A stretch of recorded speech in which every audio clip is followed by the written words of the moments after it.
powerful, sturdy, and strong. These are just a few characteristics of the Pokemon that fall into one of the most valuable typings in the Draft League format.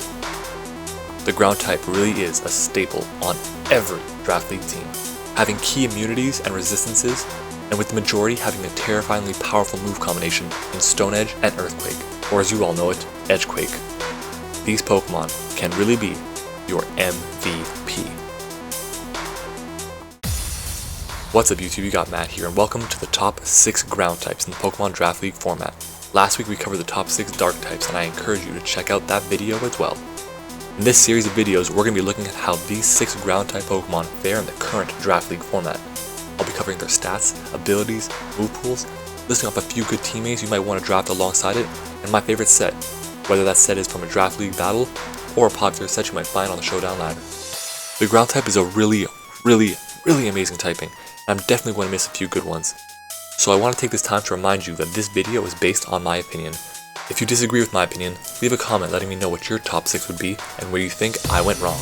There also won't be any Mega Pokemon on this list, as that topic will be covered in a later video, meaning a Mega Camera analysis will probably come later.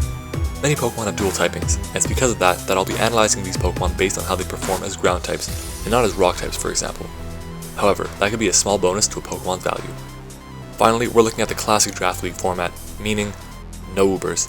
So, ground fans will have to keep looking for a list that includes it, at least after you watch this video.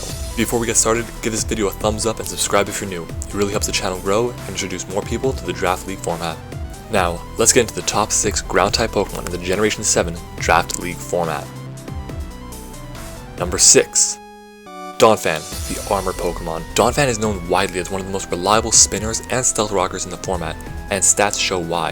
It has really tank-like stats, where it has high HP, attack, and defense, but mediocre speed, special attack, and special defense. Its stats, however, do allow it to be a very versatile Pokemon, from a physical wall to a wall-breaking assault vest user, or even as a suicide lead Pokemon. It has one amazing ability being sturdy, which really allow it to get up rocks 99% of the time. Sandveil isn't used unless you have sand options, and even then, you aren't really going to be using that over sturdy. Its move pool is incredibly diverse, access to coverage moves like Gunk Shot, Gyro Ball, and Heavy Slam, Ice Shard for priority, Play Rough, which is insane, Seed Bomb, Superpower, Knockoff, and of course, Earthquake. It also gets set up in Rock Polish, and support in Stealth Rocks, Rapid Spin, and Roar. My favorite set is a lead set that can also be used as a defensive wall. Donphan pairs amazingly with Mega Charizard Y because it reduces the damage output of water types for Donphan, and Donphan removes rocks for Charizard. Tangrowth is also a great partner, but has to be very wary of the common ice type weakness. And finally, Sylveon provides valuable wish support to keep Donphan healthy. All in all, Donphan is one of the most reliable Pokemon and ground types in the format. At number 5, we have the most annoying Pokemon on this list, Dugtrio, the Mole Pokemon.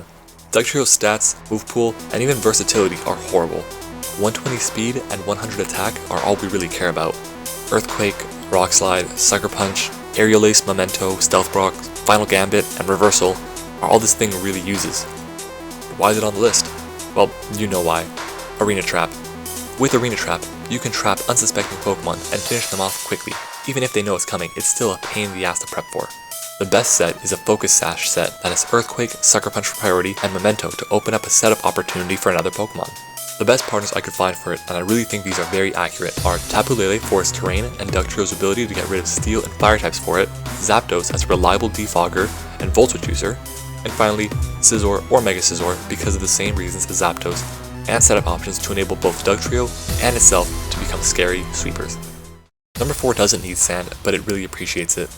Excadrill, the subterranean Pokemon, is here, and it really is terrifying. Really good stats overall, lackluster defenses, but its 110 HP can make up for some of that. It has a really decent speed tier, and that only gets better in the Sandstorm. Excadrill gets great coverage from Edgequake, Iron Head for stab, coverage options like Aerial Ace, Poison Jab, Shadow Claw, and X-Scissor, support in Stealth Rocks and Rapid Spin, and setup options with Swords Dance, and the underrated move, Night Rise. Excadrill has 3 great abilities, 2 of which require sand, but Mold Breaker is pretty damn good on its own. My favorite set is a Life Orb set with 3 attacks and Rapid Spin. Some great partners are Tyranitar for sand, any bulky psychic type to sponge hits for Excadrill, and finally Zapdos to form a ferocious offensive and supporting core. Number 3 is the Pokemon they kinda forgot about in Gen 6, even though it debuted in that generation. Zygarde, the Order Pokemon, takes this spot, and since this is Sun and Moon, this is Zygarde 50%, not 10%. Zygarde's stats are amazing. That's really all I can say about them. 100 for an attack stat isn't ideal for a super powerful ground type Pokemon, but it really has a ton of setup options that lets it take advantage of that 100 base attack. And let's be honest, even at 110 attack, this thing would likely be banned. Its only ability is Aura Break, and because of that we're just gonna really move on. It's not that great. On the other hand, its move pool is ridiculous, being the only Pokemon with access to 1000 Waves, 1000 Arrows, and Core Enforcer. It has coverage in Crunch, Grass Knot, Stone Edge, but it really makes its mark in setup like Coil and Dragon Dance. My favorite set is one I brought to take on the biggest threat to Zygarde, being a Tangrowth. I ran Sub, Toxic, 1000 Waves to trap my opponent, and Stab Outrage. Zygarde's biggest weakness is not having Dragon Claw for its Dragon Stab. The best partners for Zygarde are Tapu Bulu for its terrain and wall breaking, and then Celesteela and Clefable, since I love that Fairy Dragon Steel core a lot. Number 2. Mamoswine, the Twin Tusk Pokemon. Arguably the most powerful Pokemon in the game, with a ridiculous dual stab and amazing stats. Its abilities all have their uses. Thick Fat for general use, Oblivious to prevent Taunt, and Snow Cloak for those Hail teams, or even if you want to run Z Hail to get that speed boost and evasion up. Its coverage is decent, not the best, but it gets the job done. Edgequake coverage, Knockoff, Iron Head, Icicle Crash and Spear, Ice Shard, Superpower, Reflect, and Light Screen. Yeah, this thing gets both dual screens. My favorite set is a Choice Scarf set because Mamoswine, with a bit more speed, is really something to be worried about.